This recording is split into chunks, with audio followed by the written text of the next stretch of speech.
Pa, kada pogledamo naše platne liste ili završne račune na kraju godine, svi mi vrlo jasno vidimo onaj deo koji odlazi državi. Plaćanje poreza je nekako nezaobilazna činjenica modernog života. Da, to je apsolutni temelj na kojem počiva svako društvo. Baš tako. Ali od onog trenutka kada taj novac napusti naš račun, mi nekako gubimo svaku opipljivu kontrolu nad njim. On nestaje u nečemu što se, mislim, s punim pravom može nazvati crnom kutijom državnog trezora. I onda nam ostaje samo da verujemo da će izabrani predstavnici taj novac raspodeliti racionalno. A istorija i svakodnevno iskustvo nas uče da to poverenje, pa neretko biva iznevereno. Upravo taj problem nas dovodi do teme naše današnje detaljne analize. Istražujemo jedan, rekla bih, izuzetno provokativan koncept koji u potpunosti menja tu paradigmu poverenja. Oslanjamo se na materijale sa 8. univerzitetske radionice profesora Vojina Šenka, tačnije na njegovu sveobuhvatnu prezentaciju i audio snimke sa tog predavanja. Fokus je na viziji optimalnog sistema države. Naša misija danas nije da donosimo konačne sudove, već da smireno i temeljno prođemo kroz ovaj predlog radikalne rekonstrukcije države. Od prekrajanja granica regiona do potpunog preuzimanja finansijske moći od strane građana. Pokušat ćemo da odgovorimo na jedno duboko filozofsko pitanje. Znači, kako bi zapravo izgledalo društvo u kojem političari više ne upravljaju našim porezom?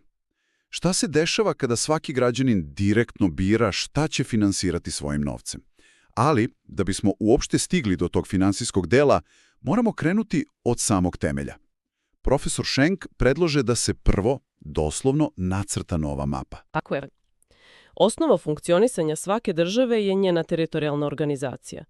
U materijalima sa radionice predlaže se jedan dubinski redizajn koji gađa u srž dva hronična problema – regionalne nejednakosti i straha od separatizma.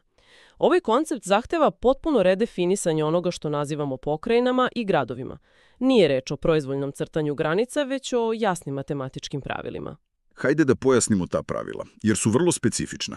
Da bi jedna teritorijalna celina uopšte mogla da dobije status pokrajine, ona mora imati između 400.000 i 1,5 miliona stanovnika. Međutim, tu postoji jedan ključni uslov. Ta pokrajina u svom sastavu ne sme imati nijedan grad veći od 150.000 ljudi. Tačno, svi gradovi koji pređu taj populacioni cenzus automatski dobijaju poseban status, oni se fizički i administrativno izdvajaju iz svojih matičnih pokrajina i počinju da funkcionišu kao samostalne teritorijalne jedinice. Potpuno su ravnopravne sa samim pokrajinama. Da bismo ovo nekako spustili sa nivoa teorije na nivo stvarnosti, na radionici je dat vrlo slikovit primjer Novog Sada, koji se, po ovom modelu, izdvaja iz Vojvodine. On postaje samostalan grad, dok ostatak teritorije funkcioniše kao odvojena pokrajina. Kada se ovo čuje prvi put, deluje drastično, ali razlozi su duboko pragmatični, pre svega ekonomski. U ekonomskom smislu, ovaj potez rešava decenijske unutrašnje sukobe oko prioriteta. Kada su veliki urbani centar i široka ruralna oblast u istoj administrativnoj celini, neminovno dolazi do trvenja oko raspodele investicija. Interesi su prosto različiti. Ostatak Vojvodine bez Novog Sada ima jasan i prirodan fokus. To su poljoprivreda, prerađivačka industrija, ruralni razvoj. Sa druge strane, Novi Sad kao veliki grad ima potpuno drugačije potrebe. Njegov razvoj se oslanja na IT sektor, inovacione centre, uslužne delatnosti. Znači, razdvajanjem se eliminiše taj unutrašnji sukob gde jedni misle da drugi dobijaju više. Svako dobija priliku da svoj budžet usmeri isključivo na svoju prirodnu prednost. Ali postoji i drugi razlog, politička stabilnost. To je možda i najfascinantniji aspekt ovog redizajna.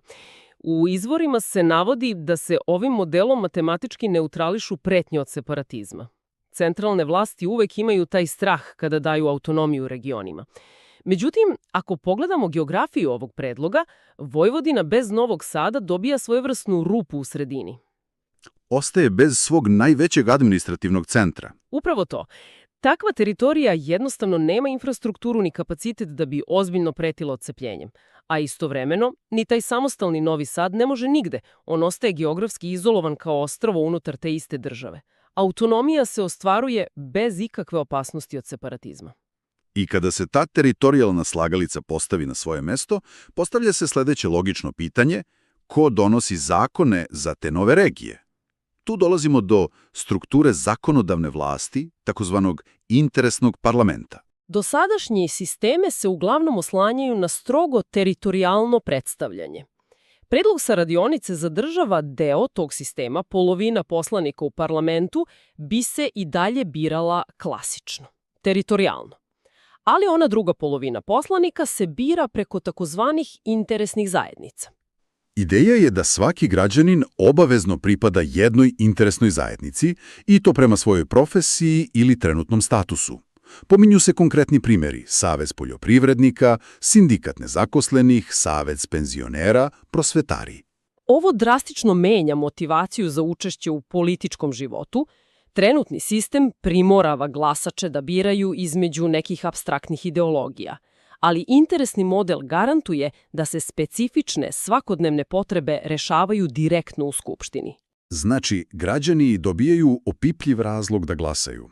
Na primjer, poljoprivrednik više ne glasa za visoku politiku. On glasa za onog predstavnika unutar svog saveza koji nudi najbolje uslove za ratare. Umjesto apstrakcije imamo vrlo konkretan interes. Apsolutno. Predstavnik te grupe svoj mandat duguje isključivo tome koliko dobro branite svakodnevne potrebe svojih birača.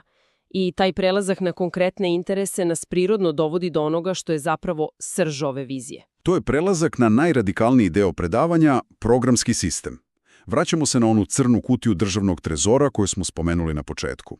Da, trenutno svi mi uredno plaćamo porez koji se sliva u tu centralnu kasu. Od tog trenutka političari na vlasti imaju monopol nad odlukama kako će se taj novac trošiti. Takav sistem prosto stvara idealno tlo za korupciju. Profesor Schenk predlaže da se ovaj stari model u potpunosti napusti. Državni budžet se deli. Prvi deo bi činili fiksni troškovi, stvari bez kojih država ne može, plate službenika, održavanje postojeće infrastrukture. To se automatski pokriva. Ali sve preko toga, svaka nova investicija smatra se programom. I tu dolazimo do onog radikalnog preseka. U novom sistemu porez koji građanin plaća više ne ide u centralnu kasu. Ne, on se preusmerava na njegov lični namenski poreski bankovni račun. Račun koji je podeljen na slobodni deo i poreski deo. To znači da to više nije apstraktni državni novac. To je novac koji čeka odluku građanina. To je takozvano glasanje novčanikom. I kako to funkcioniše u praksi? Uloge se menjaju. Političari, stranke ili određene grupe građana sada mogu samo da predlažu projekte, te takozvane programe. Da, to može biti asfaltiranje lokalne ulice, kupovina medicinskog skenera, izgradnja škole. Prava moć odluke prelazi u ruke građana. Građani se uloguju na bezbedni državni portal, tamo imaju rok od 3 meseca da usmere svoj lični novac od poreza isključivo na one programe koje zaista žele da vide realizovane. U izvorima je dat vrlo konkretan primjer. Profesor je naveo kako bi on usmerio svoj novac na obnovu urologije u Novom Sadu ili na izgradnju aerodroma na Čeneju, jer tu vidi direktnu korist za svoju zajednicu. A sistem dozvoljava i da se ostavi trajni nalog, na primjer, da se celokupan porez usmerava uvek u obrazovanje. Ali postavlja se važno pitanje šta se dešava ako program ne skupi dovoljno sredstava u zadatom roku. Izvori navode da taj rok za velike projekte može biti i do 3 godine. U tom slučaju on se otkazuje, ali pazite, novac se ne gubi. On se vraća na namenske račune građana kako bi ga oni ponovo raspodelili na druge uspešnije programe. Jeste kako ovaj sistem u samom korenu ubija korupciju u javnim nabavkama. Problem takozvanih naduvanih državnih ugovora je hroničan. Jeste, i programski sistem to rešava na vrlo elegantan način. Sve počinje procedurom takozvane preliminarne javne nabavke. Pre nego što građani uopšte dobiju opciju da finansiraju neki program, mora se utvrditi cena na tržištu.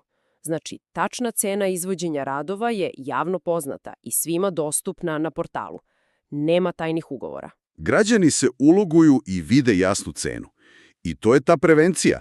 Ako oni smatraju da je asfaltiranje neke ulice nerealno skupo, oni jednostavno neće dati svoj novac za taj program.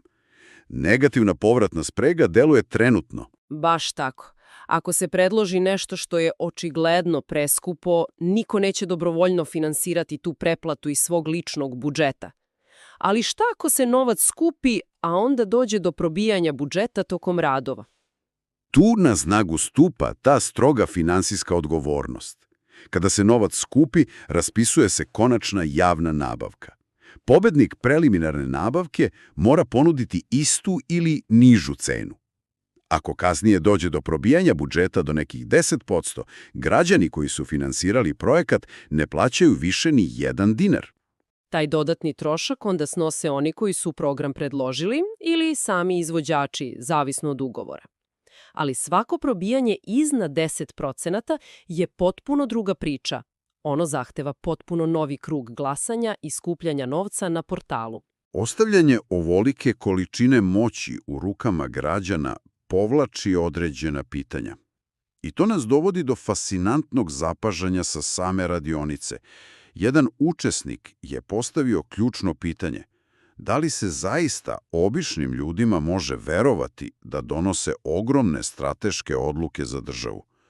Kao primjer je navedena izgradnja nuklearne elektrane. Da, to je sumnja da su ljudi podložni medijskim uticajima, ali profesorov odgovor nudi dubok uvid u psihologiju ovog sistema. Postoji ogromna razlika između ubacivanja listića na izborima i glasanja sopstvenim novcem.